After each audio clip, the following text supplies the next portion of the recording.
Hello everyone, my name is ZCRGator and welcome back to Tier List Tuesday. Today's tier list is all about mythical Pokemon. These are Pokemon that are distinctly different from legendary Pokemon, and the fact that they are, well, they're very rare like legendary Pokemon are. However, legendary Pokemon you can encounter in the base game, whereas mythical Pokemon you cannot. The only way to encounter mythical Pokemon are through basically gifts, events, and all the sort. They are basically the most unattainable, rare species of Pokemon in the entire Pokemon universe. So today, I thought I might as well rank them in a tier list from best to worst. The tiers we have today, of course, my S tier, the God tier, the best of all mythical Pokemon. A tier, amazing. B tier, above average. C tier, pretty mediocre, pretty mid.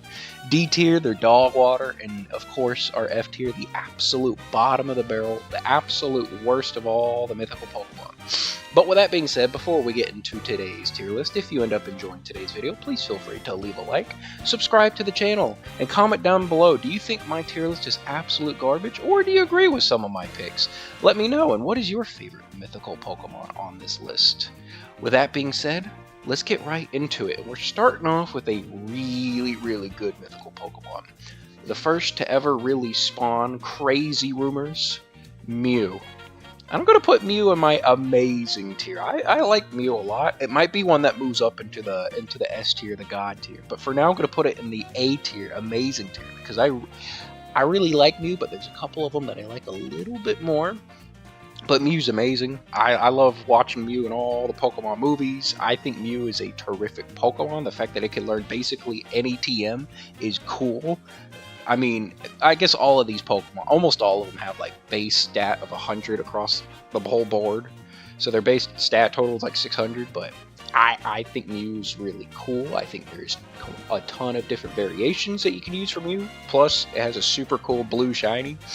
I like putting Mew in my A tier, plus all of the rumors that this Pokemon has spawned, whether on how to find it underneath a truck and all sorts of stuff. The playground rumors, I should say. I think this Pokemon is a super cool creation. I love Mew.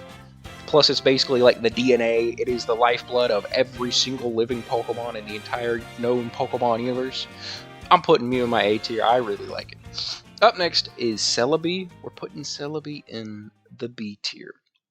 Celebi for me is not quite on the level of Mew, but I still enjoy Celebi a good bit. I think the time travel mechanic is kind of cool. I specifically remember Celebi from Pokemon Explorers Sky, and I really liked its role in said game. It was also shiny and pink, which is super cool. But I think Celebi's an alright. It doesn't have the greatest typing. Grass Psychic doesn't really help it all too much. But with that being said, I still like Celebi, so I'm going to put it in my B tier. Up next is Jirachi, and I also really like Jirachi. I think Jirachi has one of the coolest abilities in the game with Serene Grace.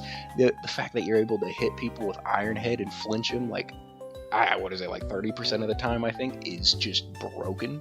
I think this is a broken Pokemon. It has a really cool typing of Psychic and Steel.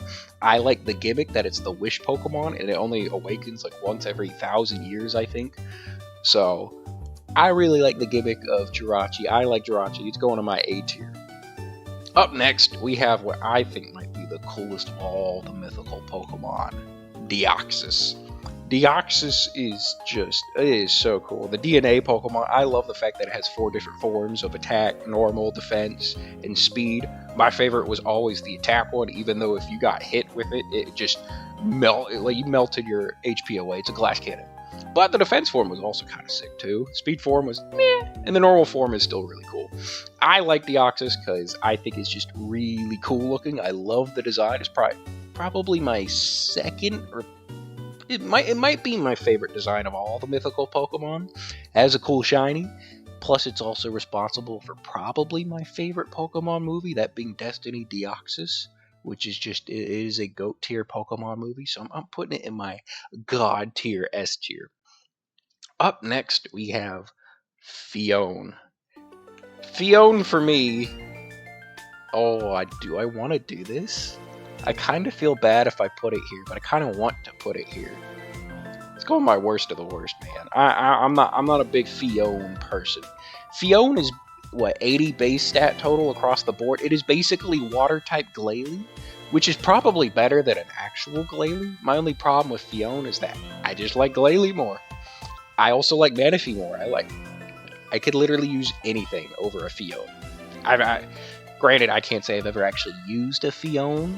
The only time you ever get a chance to really use one is in a randomizer Nuzlocke. Even then, I never encounter this thing. It's just, there's so many better options out there than a Fion. No offense to Fion lovers, but as a mythical Pokemon, this is one of the hardest ones to obtain because I think you have to breed Manaphy or whatever, and this is what comes out? Nah, I'm not a Fion person. Sorry, Fion. Up next is Manaphy. Manaphy's pretty solid. I like Manaphy. It's not on the level of Mew or Jirachi for me, but Manaphy's pretty cool. I like the Heart Swap little mechanic move. I like the gimmick of that. I like Tail Glow, the fact that you can Tail Glow with that thing, and it becomes super buffed and powerful. And the movie with Manaphy was pretty solid, not gonna lie. With that being said, I'm still putting it in my B tier. I think it's above average. It's alright. Up next is Darkrai, and Darkrai goes in S tier. Darkrai is super cool. I love Darkrai. Darkrai is also one of my favorite Pokemon movies. Whatever, I can't remember. I think it's The Rise of Darkrai. Ooh, I guess that'd be the 10th movie, I think, in the Pokemon? It's either 9 or 10. I think it's 10. But the one where Dialga and Palkia basically fight each other, and Darkrai has to stop them, and yada yada yada. Everyone blames Darkrai for all the bad things, but it actually wasn't Darkrai. Ooh! I like Darkrai a lot. It is super cool. I love what is it? Its move Dark Void, I think is what it's called, where it puts you to sleep, and then it has the ability Bad Dreams, where you just take damage throughout. It's super cool. I love the gimmick. I love the design. I really like everything about Darkrai. So Darkrai goes in my S tier, the God tier. Up next is Shaman. I'm gonna put Shaman in my above average B tier. I think it sits right on the top. Shaman Skyform is pretty solid. I think it's pretty cool. Shaman's alright as a Pokemon. I think the design is alright. It kind of annoyed me in the movie that it was in, Giratina and the Sky Warrior, I think is what it's called. Shaman was alright. I didn't mind Shaman. Shaman's cool in Mystery Dungeon, I should say. Explores the sky, but I think it sits right in my B tier. I'm cool with that. Up next is the actual god himself, Lord Arceus, and this is probably my favorite mythical Pokemon of them all. I love Arceus. Arceus is super cool. The fact that he's God. Like, this is the strongest, canonically the strongest Pokemon, even though Mega Rayquaza, I think, is the strongest Pokemon. But technically speaking, this is the dude who created everything. I thought he was a force to be reckoned with in the movie that they had about him, The Crown Jewel, I think is whatever it was called. Arceus is super dope. Has a super cool shiny. I love everything about his entire design, gimmick, everything. He goes to the top of my God tier. Up next is Victini. And I really like Victini a lot. I don't know what it is about Victini, but I love the design of Victini. I love the fire psychic typing. I really like its shiny form. I think it gets I want to say Victini gets its own cool move. I know Blue Flare can be learned by Reshiram, but I think it has its own cool move that I cannot remember the name of. With that being said, V-Create, that's the move. Yes, V-Create is super cool, which I think some other Pokemon gets it later on. But I really like Victini. I love the design of him. The shiny is so good. I just don't know what it is about Victini. I just really like it. So it's going in my S tier, the God tier. Up next is Keldeo, and oof, not a Keldeo stan, let me tell you that. The Swords of Justice are kind of solid. I kind of like them.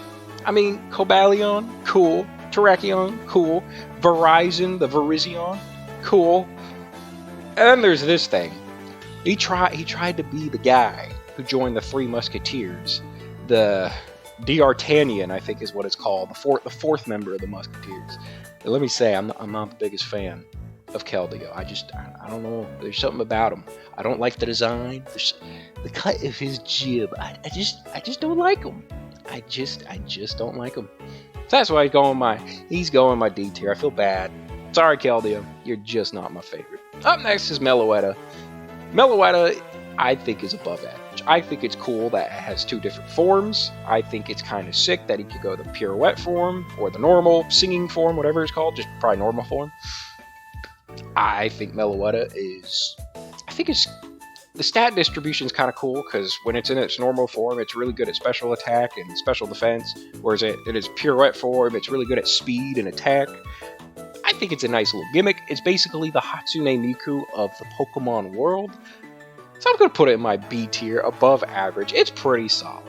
Up next is Genesect, and I think Genesect is super cool. I love the design of Genesect. I love its ability download. I love the fact that Genesect is just cool. Honestly, there's not really much I can say about it because I've only ever gotten to use it like once in a randomizer Nuzlocke, and unfortunately I lost the thing very quickly. But I'm still a big fan of Genesect. I think it's super cool. It has a really slick design. I'm a big fan, so it's going in my A tier. Amazing. Up next is Diancie, and this is gonna go right. Oh, I'm gonna put this in my above average tier as well. There's a lot in the B tier right now. I think the reason why is because I personally liked its cool Mega Evolution. I think the Rock Fairy typing is kind of sick. I think it learns the move Diamond Storm, which is also a really cool move. And I think it's a solid design, so that's why it's going in my B tier. I will say, now that we're getting a little bit above in the generations, we're still in Gen 6, so I still kind of know a good bit of them. I'm going to know a little bit less about these mythicals upcoming, just letting you know right now. Up next, we have Hoopa. I'm a big fan of Hoopa. I think Hoopa is super cool. I love the Unbound Hoopa form a lot better than this normal form. If it was just like this and this alone, it'd probably go in my mediocre tier. But the Unbound form alone makes me push it all the way up to the A tier, the amazing tier. I think Hoopa is super cool. I like the little genie gimmick. I think the fact that he can basically open up these, he uses his little rings to open up dimensions that can transport legendary Pokemon, whatever he wants, through these little ring dimension portals. Sick. I think that is super cool. That's why he's going in my amazing tier. I like Hoopa a lot. Hoopa is cool. Up next is Volcanion. I feel bad for Volcanion because I'm going to put him in my mid tier, my mediocre tier. He's a little mediocre in my mind, and it's probably because I've never actually gotten to use him. I'm not the biggest fan of his design. I think his typing is super cool. I think the typing of fire and water is sick. I don't know, there's something about him. Just something about him that he screams mid. He's just mid, and I just feel that way about him. He's just mid to me. So that's why I'm putting him in my C tier, the mediocre tier. Up next, we have Magearna. Magearna has a pretty cool typing of Steel and Fairy. With that being said, it's kind of mid to me as well. I think it has, I'm trying to remember what its signature move is called, but it's a cool move. It's just, I'm not a big fan of Magearna, you know? It's alright. Again, it's one of those where I haven't really gotten to see much of it. It has a cool, I will say, its shiny form is kind of cool looking. But, I don't know, it feels lost in the Sun and Moon. Because it's supposed to be, I'm pretty sure it's supposed to be a Mythical Gen 7. And it just feels lost, you know? It feels like it should have been in Gen 6. With that being said, it's alright. I think it's mid at best, but it's cool. Up next is Marshadow, and I like this little dude. I don't know what it is about this little guy, but he's pretty cool looking. What is he? I think he's Ghost and Fighting, which is I think is a sick typing. In whatever movie, I think it's Pokemon I Choose You movie, I want to say. One of the remakes of Young Ash, but whatever. Anyways, in said movie, spoiler alert, he ends up taking Ash out, which I think Ash has probably died in a movie like 5 or 6 different times. But he takes Ash out, and you know, the whole shebang, Ash comes back to life, yada yada yada. I still thought it was a decently good movie. I think Marshadow as a Pokemon is pretty cool. I like his little design. He's just a little fella. That's why he's going in my B tier. He's above average. Up next is Zeraora. I think that's what it's called, Zeraora. He goes in my above average tier as well. I think he's kind of cool looking. I like him. I don't really know much about him. I just know that what is he? I think he's I know he's electric. He might just only be electric. I think he's only electric type. I always want to call him a fighting type, but I think he's only electric type. Super good speed. That being said, there's not really much to it. I'm kind of just going based off of design, and design alone, I think the design's pretty slick. I like the typing of only electric. I trying to remember Plasma Fists. That's his signature move. I thought Plasma Fist was a really cool looking move, so I'm just gonna put him in my above average tier. I think he's pretty solid. Up next we have Meltan. I think that's how you pronounce the name. Melton's alright. It's a cool little dude. Hey, he's a cool little dude. He gets to go in the above tier. I don't really know much about him. The one I know more about is Melmetal, and I like Melmetal a lot. The fact that he has a Gigantamax form that I don't know if anyone's ever actually really used, but I think Melmetal is super cool looking. I really love his design. I know Ash had one in the Sun and Moon anime, and he's pretty sick. Melton, pretty cool little fella. I don't mind him either. They're pretty solid. I'm going to put Melmetal in the A tier, Meltan in the B tier. Up next is Zarude. Zarude Sandstorm, the grass monkey. That funky monkey. He gets to go in B tier only because he is a grass monkey, and I love monkeys. And for that alone, he gets to sit at the very tippity top of the B tier. I've never used one. I don't even know most of his moves. I know he's has something to do with the jungle or whatever. He's just cool. He's a grass monkey. That's all I need in my life. I really like monkeys. Monkeys are super cool, and he's a grass monkey. He's a funky monkey. He gets to go in my B tier. I like him. Up next is super brand new. I think it just came out this past week. I want to say it's called Pecherant. It's like a haunted Pechaberry, I think. I don't know. I didn't really get to see the epilogue of Scarlet and Violet. All I know is that this thing can possess people to do its bidding, which is a little weird. It looks, I guess, fine. I guess it's technically an event Pokemon. I don't know what its stat total is. I'm looking it up. Is this a poison type? Really? Poison Ghost. That's kind of sick. I don't know if I've ever... Oh, Gengar's a poison ghost. Still, this thing's kind of cool. Alright, this thing ain't bad. It looks decent. I'm going to put it in my mid tier. It's mid looking for me. With that being said, I've never done the epilogue, nor have I actually bought the DLC to Scarlet and Violet, which I might do someday. And maybe if I actually use it and see it in action, maybe I'd like it a lot more. It could go up. For now, I'm going to put it in the mid tier because it looks a little mid, although the typing is kind of sick. And the fact that I don't know, the fact that it possesses people, which I guess that's what ghost types do. But I don't know, it was making them doing a funky, like, little chicken dance from, like, a clip or two that I saw. And it was a little cringe for me, I'm not gonna lie, it was a little cringe. So because this thing's a tad bit cringe, it gets to go in the C tier. It's a little mid for me. With that being said, I really like the list. I think if I had to make one change, I actually don't think there's a change I would make. I like the way it is, honestly. I think this is a very solid list. With that being said, if you ended up enjoying today's video, please feel free to leave a like. Comment down below, who is your favorite mythical Pokemon? And who is your least favorite mythical Pokemon? Let me know. Subscribe to the channel, and with that being said, I hope you have an absolutely fantastic rest of your day. I hope you have a fantastic rest of your week, and we will catch you all in the next video. Bye-bye!